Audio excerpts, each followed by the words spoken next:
முக்கிய செய்திகள். கோலாகல கொண்டாட்டங்களுடன் பிறந்தது புத்தாண்டு. வான வேடிக்கைகளுடன் உலக நாடுகள் உற்சாக வரவேற்பு. நள்ளிரவில் கடற்கரைகளில் கரை புரண்ட மகிழ்ச்சி வெள்ளம்.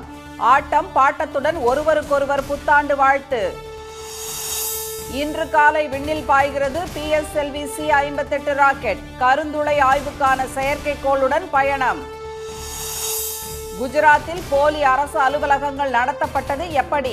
கோடிகளில் பணம் சுருட்டியது பற்றிய பரபரப்பு தகவல்கள்.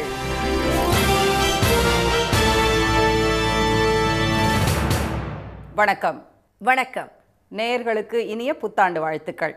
2023ஆம் ஆண்டு நிறைவடைந்து புதிதாக பிறந்த 2024ஆம் ஆண்டை உலக நாடுகள் உற்சாகமாக வரவேற்றன.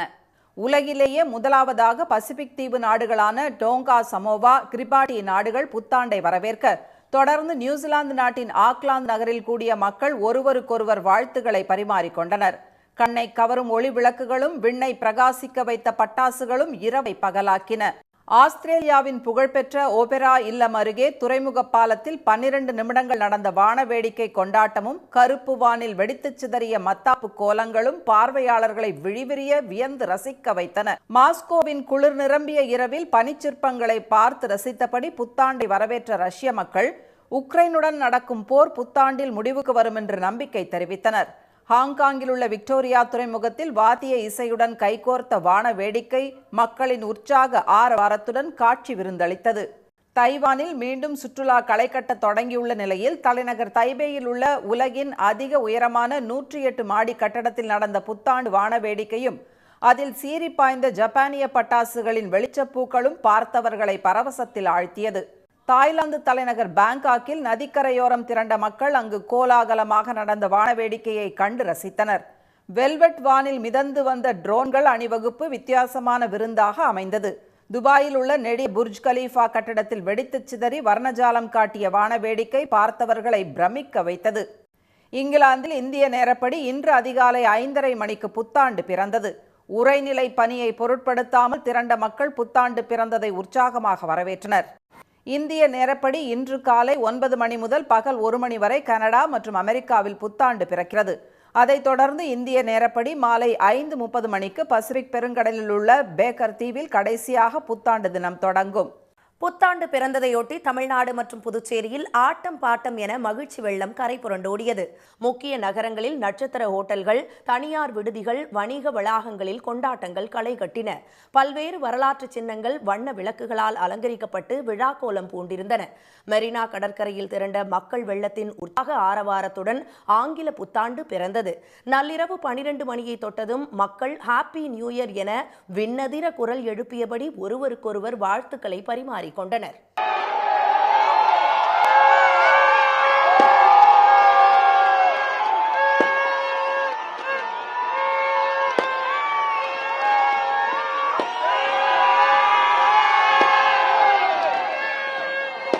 பெசன்ட் நகர் கடற்கரையிலும் புத்தாண்டை முன்னிட்டு ஏராளமானோர் குவிந்தனர். ரிப்பன் மாளிகை வண்ண விளக்கொளியில் ஒளிர விமான நிலைய வளாகமும் மின்விளக்கு அலங்காரத்தில் ஜொலித்தது. கிழக்கு கடற்கரை சாலை, மாமல்லபுரம் பகுதிகளில் விடுதிகளிலும் பண்ணை வீடுகளிலும் புத்தாண்டு பிறப்பை முன்னிட்டு இசை மற்றும் நடன நிகழ்ச்சிகள் களை கட்டின. கோவையில் மரங்கள் வெளிச்ச தூண்களாக காட்சியளித்தன. மேம்பாலத்திலிருந்து பாய்ந்த லேசர் கீற்றுகள் புத்தாண்டை வரவேற்றன.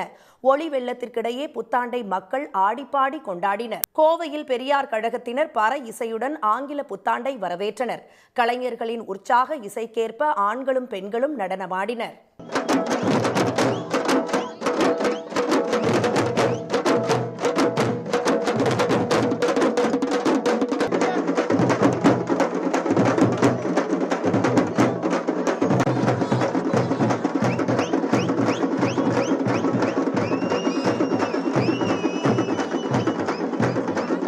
சேலத்தில் குழந்தைகள் மற்றும் குடும்பத்தினருடன் திரண்டவர்கள் விளக்கொளியில் திரையிசை பாடல்களுக்கு ஏற்ப நடனமாடி புத்தாண்டை வரவேற்றனர்.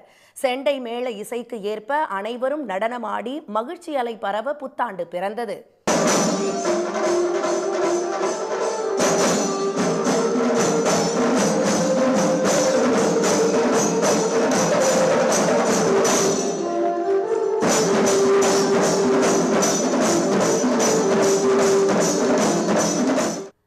ஈரோட்டில் சிஎஸ்ஐ தேவாலயம் முன் வண்ண வண்ணமாக வசீகரித்த பலூன்களுடன் கூடியிருந்தவர்கள் இடையே கரை புரண்ட மகிழ்ச்சியின் நடுவே இனிய புத்தாண்டு பிறந்தது.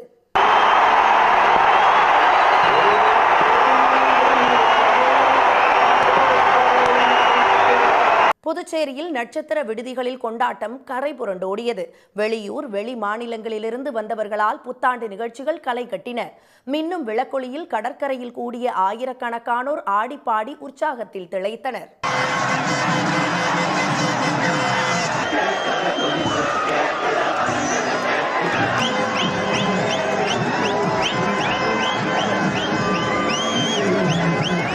புதுக்கோட்டையில் ரோந்து சென்ற காவலர்கள் ஜீப் மீது கேக் வெட்டி புத்தாண்டை கொண்டாடினர். ஒருவருக்கொருவர் வாழ்த்துக்களை பரிமாறி பொதுமக்களுக்கும் கேக் வழங்கி வாழ்த்தினர். சென்னை தாம்பரத்திலும் புத்தாண்டு பணியில் இருந்த காவலர்கள் புத்தாண்டு பிறப்பை பொதுமக்களுடன் இணைந்து கேக் வெட்டி உற்சாகமாக வரவேற்றனர். புத்தாண்டின் முதல் பணியாக அறிவியல் ஆய்வில் மிக முக்கியமாக கருதப்படும் கருந்துளை மற்றும் நியூட்ரான் ஆய்வுக்கான செயற்கைக்கோளுடன் PSLV-C-58 ராக்கெட் இன்று காலை 9:10 மணிக்கு விண்ணில் செலுத்தப்படுகிறது. ஸ்ரீஹரிகோட்டா சதீஷ் தவான் விண்வெளி ஆய்வு மையத்தின் முதல் தளத்திலிருந்து ஏவப்பட உள்ள இந்த பணிக்கான கவுண்டவுன் நேற்று காலை 8:10 மணிக்கு தொடங்கியது. 25 மணி நேர கவுண்டவுன் இன்று காலை முடிந்தவுடன் PSLV-C-58 ராக்கெட் வானில் அதிசயமான கருந்துளை ஆய்வுக்காக உருவாக்கப்பட்டுள்ள எக்ஸ்போசாட் செயற்கைக்கோளை சுமந்து கொண்டு விண்ணில் பறக்கிறது. அத்துடன் மேலும் 10 ஆய்வு கருவிகளும் ராக்கெட்டில் சேர்த்து அனுப்பப்படுகின்றன. விண்ணில் ஏவப்பட்டவுடன் 22 நிமிடங்கள் பயணித்த பிறகு ராக்கெட்டில் உள்ள 469 கிலோ எடையுள்ள எக்ஸ்போசாட் செயற்கைக்கோள் பூமியின் மேற்பரப்பிலிருந்து 650 கிலோமீட்டர் உயரத்தில் உள்ள சுற்றுப்பாதையில் நிலைநிறுத்தப்படும். அதைத் தொடர்ந்து அதில் இஸ்ரோ விஞ்ஞானிகள் வடிவமைத்துள்ள அதிநவீன கருவிகள் மூலம் கருந்துளைகள், நியூட்ரான் நட்சத்திரங்கள் உள்ளிட்ட வானியல் ஆச்சரியங்களை பற்றிய ஆய்வை அது தொடங்கும். இயற்பியல் மற்றும் விண்வெளி தொடர்பாக நீண்ட காலமாக நிலவும் சந்தேகங்களுக்கு இந்த பயணத்தில் விடை கிடைக்கும் என விஞ்ஞானிகள் எதிர்பார்க்கின்றனர். இந்த ஆய்வு பணி 5 ஆண்டுகள் நீடிக்கும் என இஸ்ரோ தெரிவித்துள்ளது. குஜராத் மாநிலத்தில் போலியாக நடத்தப்பட்ட 6 அரசு அலுவலகங்கள் கண்டுபிடிக்கப்பட்டுள்ள நிலையில் அவை எவ்வாறு செயல்பட்டன என்பது பற்றிய பரபரப்பு தகவல்கள் வெளியாகியுள்ளன. குஜராத்தில் கடந்த ஆண்டு அடுத்தடுத்து பல்வேறு விதமான போலிகள் கண்டுபிடிக்கப்பட்டு நாடு முழுவதும் கவனத்தை ஈர்த்தன. அம்மாநிலத்தின் மோர்பி பகுதியிலிருந்து கட்ச் வரை உள்ள தேசிய நெடுஞ்சாலை 27இல் கடந்த ஓராண்டாக போலி சுங்கச்சாவடி ஒன்று செயல்படுவது தெரிய வந்ததை அடுத்து மோர்பி மாவட்ட பாஜக தலைவர் தர்மேந்திர சிங் பகதூர் சிங் ஜாலாவும் அவரது சகோதரரும் கைது செய்யப்பட்டனர். அது மட்டுமின்றி முதல்வர் அலுவலக அதிகாரி என்றும் அரசு துறை அதிகாரிகள் என்றும் கூறிக்கொண்டே பல மோசடி நபர்களும் கைது செய்யப்பட்டனர். உச்சகட்டமாக பிரதமர் அலுவலக இணை இயக்குனர் என்று கூறிக்கொண்டு அரசு பங்களாவில் ஆடம்பர வசதிகளை அனுபவித்த கிரண் படேல் என்பவர் பலமுறை காஷ்மீர் மாநிலத்தில் CRPF வீரர்கள், ஜம்மு காஷ்மீர் போலீசார் பாதுகாப்புடன் சுற்றுலா சென்ற கதையும் அவர் கைதான போது அம்பலமானது. அந்த வரிசையில் கடந்த அக்டோபர் மாதம் சோட்டா உதய்பூர் மாவட்டத்தில் உள்ள போடேலியில் போலியாக செயல்பட்ட அரசு அலுவலகம் ஒன்று கண்டுபிடிக்கப்பட்டது. இதனால் குஜராத் அரசு நிர்வாகம் குறித்து கேள்விகள் எழுந்த நிலையில் அடுத்தடுத்து மேலும் 6 போலி அரசு அலுவலகங்கள் கண்டுபிடிக்கப்பட்டு பரபரப்பை ஏற்படுத்தியுள்ளன. இது தொடர்பாக சந்தீப் ராஜ்புத் என்பவர் கைது செய்யப்பட்டார். அவர் கொடுத்த தகவல் மூலம் ஓய்வு பெற்ற IAS அதிகாரி PD நினாமா என்பவரும் கைது செய்யப்பட்டார். விசாரணையில் இருவரும் சேர்ந்து தஹோத் மாவட்டத்திலும் தபேயிலும் 6 போலி அரசு அலுவலகங்களை நடத்தியது தெரிய வந்தது. அங்கித் சுதர் என்பவர் இவர்களுக்கு போலியாக அரசு வங்கி கணக்குகளை உருவாக்கி கொடுத்ததும் முன்னாள் திட்ட அதிகாரி பாபுபாய் நினாமா அதற்கு உதவியதும் கண்டுபிடிக்கப்பட அவர்களும் கைது செய்யப்பட்டனர். இவ்வழக்கில் இதுவரை 10 பேர் கைது செய்யப்பட்டுள்ளனர். ஓய்வு பெற்ற IAS அதிகாரி PD நினாமா 2016ஆம் ஆண்டிலிருந்து சுமார் 7 ஆண்டுகளாக இந்த போலி அரசு அலுவலகங்களை நடத்தியது அம்பலமாகி குஜராத் அரசை அதிர வைத்துள்ளது. இந்த போலி அரசு அலுவலகங்கள் மூலம் பல்வேறு திட்டங்களுக்காக குஜராத் அரசிடமிருந்து 21 கோடி ரூபாய் பெறப்பட்டுள்ளதும் வெளிச்சத்திற்கு வந்துள்ளது. இதேபோல் NIA அதிகாரி என்று கூறிக்கொண்டிருந்த குஞ்சான் காண்டி என்பவர் மனைவி தனது அலுவலகத்தை பார்க்க வேண்டும் என்று கேட்டதால் சரோடியில் உள்ள NIA அலுவலகத்திற்கு அழைத்து சென்ற போது போலீசாரிடம் சிக்கிய நகைச்சுவை சம்பவமும் அரங்கேறியுள்ளது. தூத்துக்குடி மாவட்டத்தில் கொட்டிய கனமழை வெள்ளத்தில் சிக்கியவர்களை மீட்க காவல்துறையினர் ஆற்றிய சேவைகள் வலைதளங்களில் பெரும் பாராட்டுகளை குவித்து வருகின்றன. அம்மாவட்டத்தில் கடந்த 17ஆம் தேதி கொட்டிய பெருமழையில் திருச்செந்தூர், சாத்தான்குளம் உள்ளிட்ட பல பகுதிகள் கடுமையாக பாதிக்கப்பட்டன. மொத்த மாவட்டமுமே வெள்ளக்காடாக காட்சியளித்த நிலையில் மின்சாரம் துண்டிக்கப்பட்டதால் பல பகுதிகள் தீவுகளாயின. அவற்றில் காப்பாற்ற வழியின்றி பலர் தவித்தனர். அவர்களை இரவையும் பொருட்படுத்தாமல் போலீசார் பாதுகாப்பாக மீட்டனர்.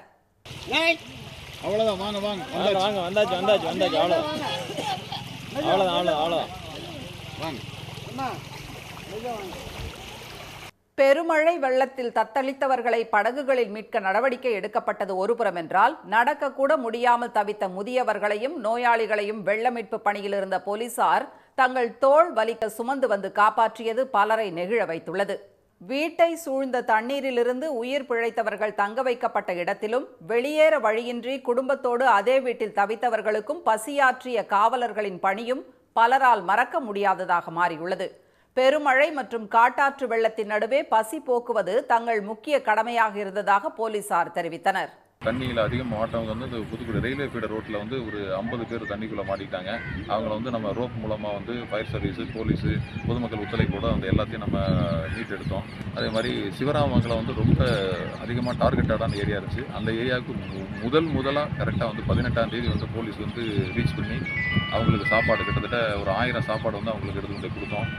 தூத்துக்குடி மாவட்டத்தை பொறுத்தவரை வெள்ளத்தில் பாதிக்கப்பட்டவர்களில் காவல்துறையினரின் குடும்பங்களும் உண்டு. என்றாலும் தங்கள் உயிருக்கு உயிரான உறவுகளை விட்டுவிட்டு சாலையோர வாகனங்களிலேயே தங்கி பாதிக்கப்பட்ட மக்களின் துயர் துடைக்க போலீசார் எடுத்த முயற்சிகள் பலராலும் நன்றியோடு நினைவு கூறப்படுகின்றன. காக்கி உடைக்குள் ஒளிந்திருக்கும் கருணை உள்ளங்களை தூத்துக்குடி பெருவெள்ளம் ஊரறிய வெளிச்சம் போட்டு காட்டியிருக்கிறது என்றே சொல்லலாம். ஆங்கில புத்தாண்டை முன்னிட்டு தமிழகம் முழுவதும் உள்ள தேவாலயங்களில் சிறப்பு வழிபாடுகள் நடைபெற்றது. சென்னை சாந்தோம் கத்தீட்ரல் பசிலிகா தேவாலயத்தில் புத்தாண்டு பிறப்பையொட்டி நடந்த சிறப்பு வழிபாட்டில் ஏராளமானோர் கலந்து கொண்டனர். ஆங்கில புத்தாண்டை முன்னிட்டு வேளாங்கண்ணி புனித ஆரோக்கிய அன்னை பேராலயம் மின் விளக்குகளால் அலங்கரிக்கப்பட்டிருந்தது. நள்ளிரவு முதல் அதிகாலை வரை நடைபெற்ற புத்தாண்டு சிறப்பு திருப்பலியில் நாட்டின் பல்வேறு பகுதிகளிலிருந்தும் வந்த பக்தர்கள் கலந்து கொண்டனர்.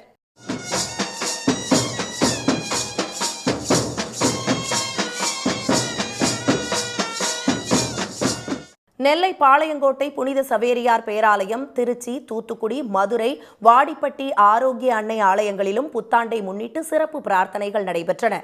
அவற்றில் கலந்து கொண்டவர்கள் ஒருவருக்கொருவர் புத்தாண்டு வாழ்த்துக்களை தெரிவித்துக் கொண்டனர். திருவாடானையில் உள்ள கிறிஸ்தவ தேவாலயத்தின் முன் ஆண்களும் பெண்களும் கும்மி அடித்து பாட்டு பாடி புத்தாண்டை வரவேற்றனர்.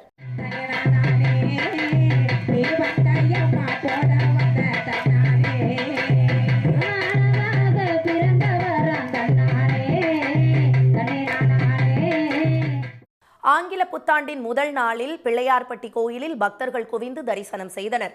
திருத்தணி முருகன் கோயில் வண்ண விளக்குகளால் அலங்காரம் செய்யப்பட்டு ஜொலித்தது. கடும் குளிரையும் பொருட்படுத்தாமல் அதிகாலை முதலே ஏராளமானோர் திரண்டு சிறப்பு வழிபாடுகளை நடத்தினர். நடிகர் யோகி பாபுவும் திருத்தணி முருகன் கோவிலில் சுவாமி தரிசனம் செய்தார்.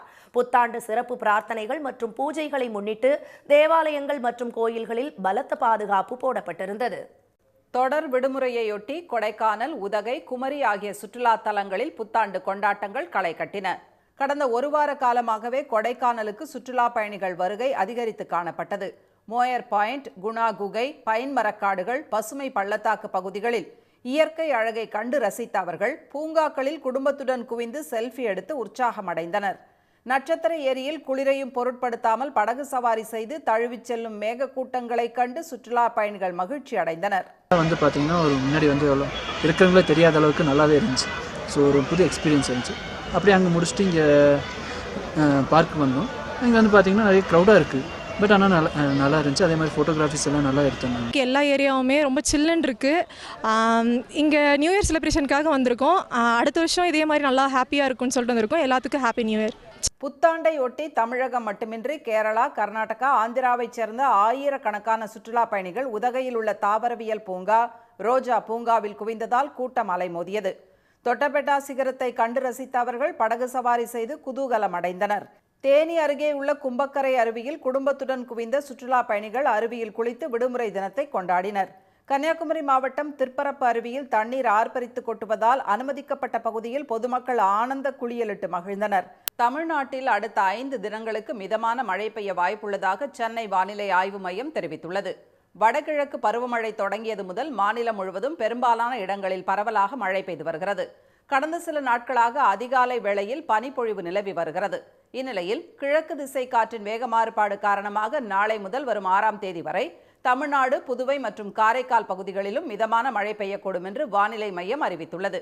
இதனிடையே தென்கிழக்கு அரபிக்கடலில் உருவான காற்றழுத்த தாழ்வு பகுதி அதே இடத்தில் நீடிக்கிறது. இது அடுத்த 48 மணி நேரத்தில் மேற்கு வடமேற்கு திசையில் நகர்ந்து ஆழ்ந்த காற்றழுத்த தாழ்வு பகுதியாக நிலவக்கூடும் என்று சென்னை வானிலை மையம் தெரிவித்துள்ளது. சென்னை மற்றும் புறநகர் பகுதிகளில் அடுத்த 48 மணி நேரத்திற்கு வானம் மேகமூட்டத்துடன் காணப்படும்.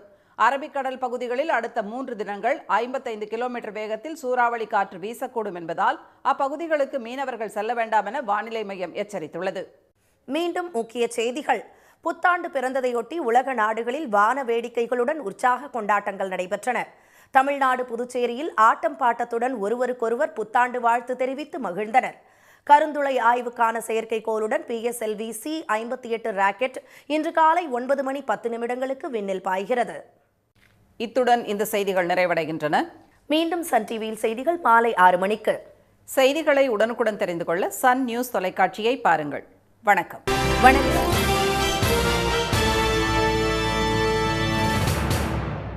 உடனுக்குடன் செய்திகளை தெரிந்து கொள்ள சன் நியூஸ் பெல் ஐகானை கிளிக் பண்ணுங்க.